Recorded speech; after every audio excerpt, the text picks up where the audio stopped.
What's going on, guys? Welcome back to the channel. Before we get started with today's video is sponsored by Native. So as you guys know, I work in a shop all day, especially with all the activities I do. I get pretty smelly and I actually needed a new deodorant that lasted all day long, and I've actually started going to the gym after work. So that's why I've been using Native, and I actually ordered all three of these. They have some pretty cool scents. This is the coconut vanilla, we have the sweet peach and nectar, and my absolute favorite is the cucumber mint. These things just smell so freaking good. I've actually been using the cucumber mint every morning. It has a really smooth texture and it dries a lot quicker, and it doesn't give you this weird sticky feeling in your armpits. Another cool thing about Native deodorant is it's actually aluminum free and paraben free, and as you guys know, I'll be grinding a lot of aluminum in the shop, and I definitely don't need none on my armpits. But I'm just joking, guys, but it is a really cool thing about these deodorants. And it also has some familiar ingredients like coconut oil and shea butter.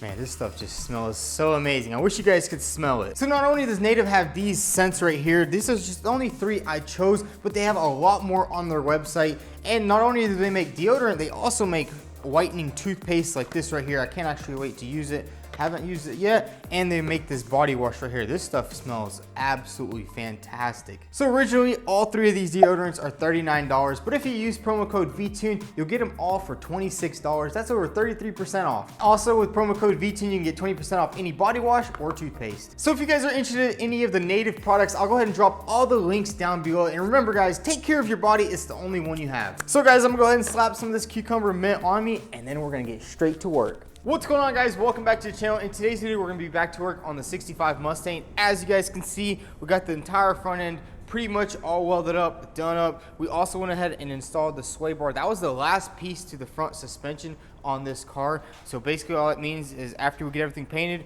we can put the control or the upper control arm on, put the spindle on, and this thing will be road ready.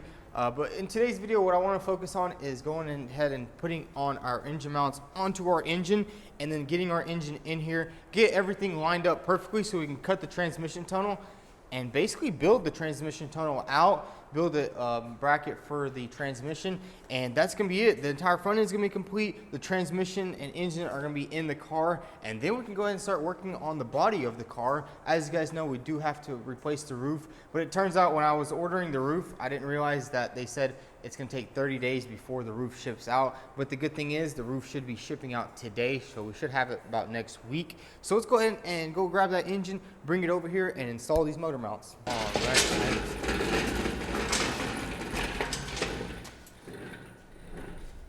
So we have the engine right here. What we're gonna have to do right now is go ahead and remove these old headers, because these are from the factory V8 and it actually butts into the frame rail. So we're gonna have to take that off, and then we can go ahead and swap out these huge aluminum engine mounts for our nice sleek ones.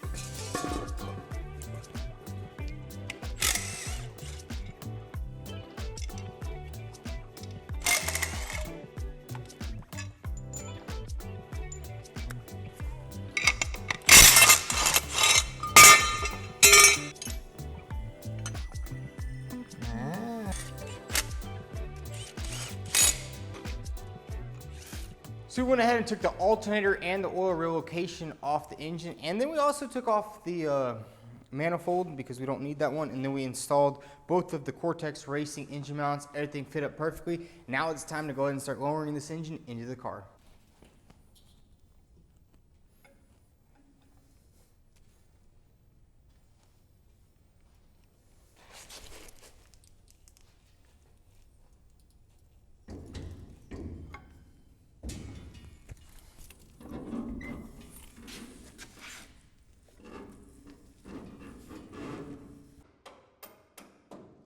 So guys, check it out. We got the engine in here, and it is actually on its engine mounts with the bolts in there. So this is exactly where the engine is going to sit. And honestly, it sits a little lower than I expected it. I thought it was going to sit a little bit higher, but it is sitting perfectly in there. Everything is lining up good. There's clearance on both sides with the bars, with everything. So the engine bay is literally perfect.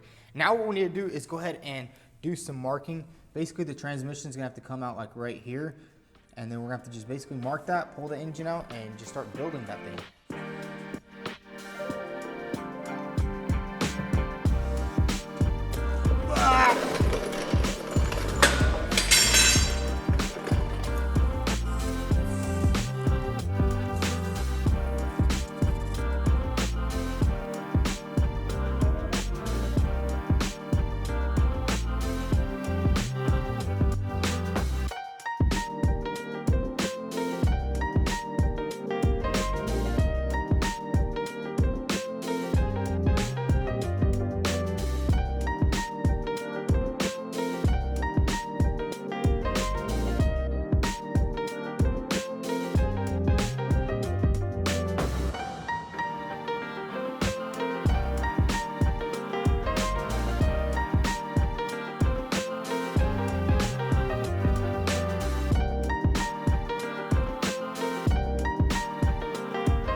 So check it out, guys. We got the engine and transmission finally inside the Mustang, and as you can see, the hole that we cut is literally perfect. I cut a little bit more because there's a clutch line that's gonna have to go out through here, so we just wanted more clearance through there, and we didn't want to really make it super tight so that once we are reinstalling the engine and stuff, you don't scratch everything and mess everything up. And the cool thing is there's a lot of room to work on your stuff back here. Maybe we can put the ECU on this back firewall right here. I was thinking about pushing the engine back 4 inches or 3 inches, but then would have issues with the shifter being way too far from the driver. So I figured, you know what, we're just gonna use the stock engine mounts. And now it's time to just go ahead and make some cardboard cutouts for all this and basically box all this in.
All right, guys, so we got the transmission tunnel fully built out, and honestly, it took a freaking long time just figuring out how to do everything. But honestly, the Eastwood bender came in handy. I got everything bent out, and bam, check that out. Everything is, I kind of tack welded some stuff and welded stuff all the way through. So it's gonna need a little bit more welding, but I'm honestly gonna take a little break from that and move on to something else, because we do need to get this thing up in the air and attach those subframe connectors. So I wanna just give this a little bit of time to cool down, because we've been doing a lot of welding on it. But guys, it turned out freaking awesome. It goes all the way back here, and I haven't finished it all the way up, because right here, I'm still not sure how we're gonna do the shifter. And the reason why it is pretty tall is because literally that transmission is ginormous. But there's plenty of clearance everywhere for your feet and stuff like that. But once I went ahead and ordered the shifter, so once that comes in, we can go ahead and finish building it and build a couple more brackets right here. But guys, there's no more holes in the car, so you can't see any light through there. I mean, it's gonna take a little bit more welding, But guys, sometimes you just need a break from welding and grinding. But once we do all that, the entire interior will basically be ready to go. And I think we are gonna get the guy that does all the sandblasting to come back out here. Once we get everything fully finalized and welded, we're gonna get him to come back out here, and he said he'll go ahead and sandblast the entire interior. So get everything out, so then we can go ahead and put some brand new, fresh, maybe we'll bedline the whole interior kind of like how it was, or we'll just go ahead and paint it. So guys, I think we're gonna take a little break on building anything else with the transmission, and we're gonna go ahead and go get the spindles. We need to go get 2004, I think it's from 97, 2004 spindles, and we can actually have this thing on all 4 wheels today. So let's head over to the junkyard and get the spindles. So guys, we just got back from the junkyard. Honestly, these were probably the easiest spindles I've ever taken off. Literally just 3 bolts, I think. And they are a little bit rusty, but honestly, I think these bearings probably were replaced probably not too long ago. The bearings aren't too rusty, and they feel good. They're nice and tight, so we'll save some money on that, because these things were pretty expensive. On eBay, I was going to order some, and they were like $300 for the pair, which we got these for 70 bucks. So it's always worth it to just go to the local junkyard and pick up. What is that? I don't know. What kind of car is that? Oh, it's a Civic. Local Civic boys. Yeah, a little local ricer, but so let's go ahead and get them inside. All right, guys, so we got both of these spindles right here. First thing we're gonna go ahead and do is remove these heat shields, because we are getting some big brakes for the car, and it won't work with these, and we really don't need them. I think they're riveted on, so I'm gonna grab the belt sander real quick.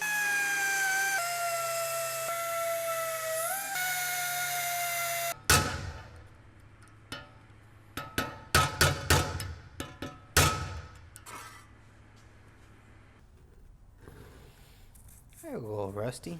So we got both brake shields off the spindles. Now we're gonna go ahead and grab a wire wheel and just clean them up a little bit. Maybe even throw a nice coat of paint on them.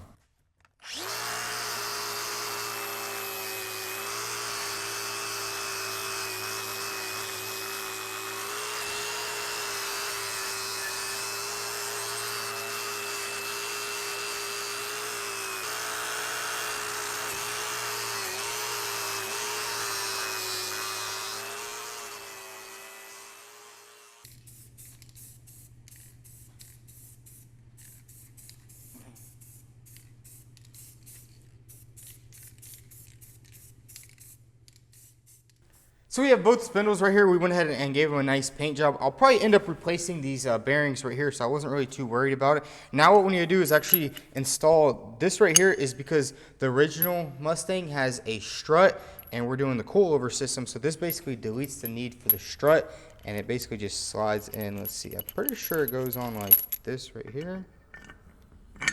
Bam. Lines up like that, and now that's going to convert it so the top control arm can just slide up in there. So let's go ahead and get both sides assembled, and then we'll start assembling everything on the car.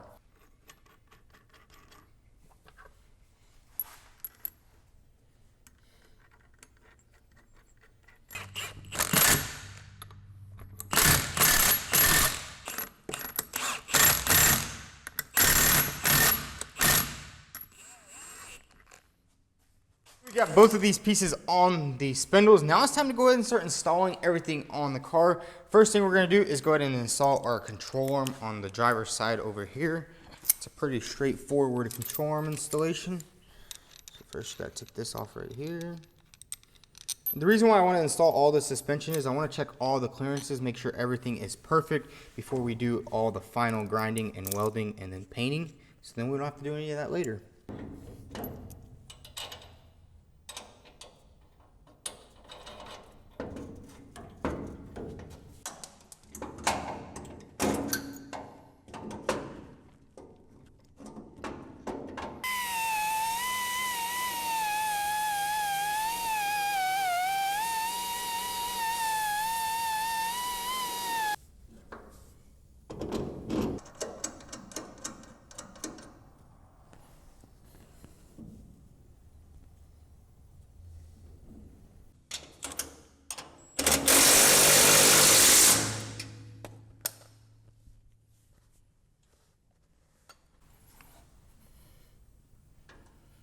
Dang, this thing has so much adjustabilities. So guys, we have both suspension sides on, and I also went ahead and made these mock-up shocks because we were gonna order some shocks, but it turns out they're 4 to 6 weeks back order, so we're gonna have to find a different route for that. But just for now, I'm gonna install this right here, and it's basically gonna pretend like it's a shock. It's not gonna move, and it's gonna make sure the suspension doesn't just collapse whenever we put the wheels on it and lower it on the ground. So it's just gonna go through there like that.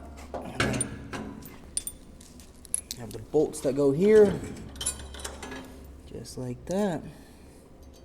These are the same shocks they had in the Roman Empire. Wait, why wouldn't you just leave these on here? I mean, it'll be a really bumpy ride. Nah, I think it'll be good.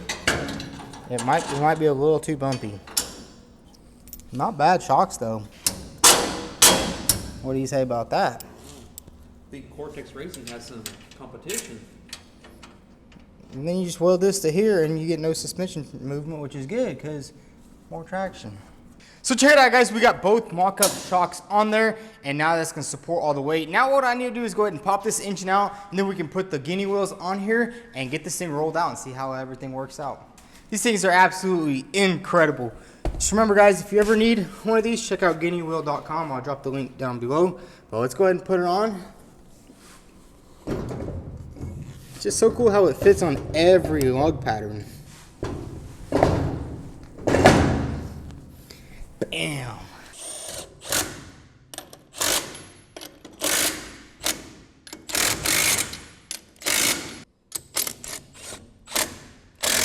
So guys, we got all 4 wheels on the car. Now what I want to do is go ahead and lift the car back up. I want to get rid of the drive shaft and that old exhaust so it doesn't hit on anything under there.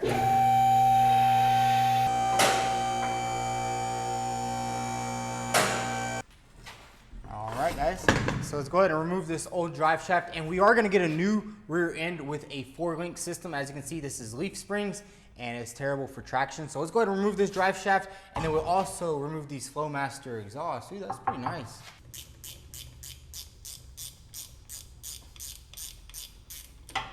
We definitely need to get a new rear end option for here. I'm thinking a Ford 9-inch. I'm thinking a Ford 9-inch back here with some coilovers would be a really nice option for this thing, because with all the power we're going to be laying down, we need some good traction in the back, you know? There goes the drive shaft.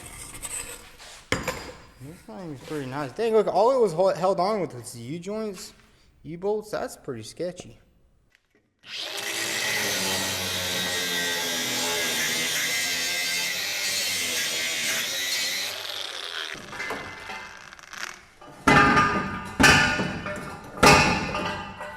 Who the heck designed this?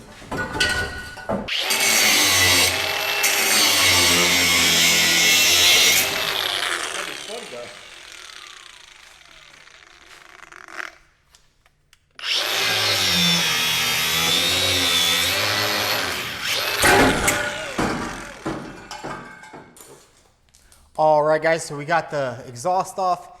I kind of busted my ear a little bit, but it's all good. So now we can go ahead and lower this thing down and maybe roll it outside for some fresh air.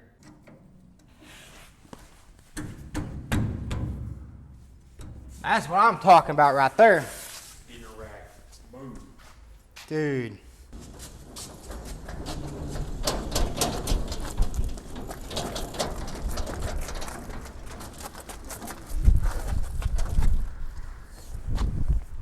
It ain't got no e-brake though.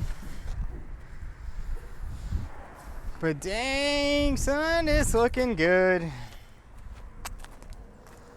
Still have a lot of trimming and stuff to do on that transmission tunnel, but I'll probably do all that off camera because you guys are getting really bored of all the fab work.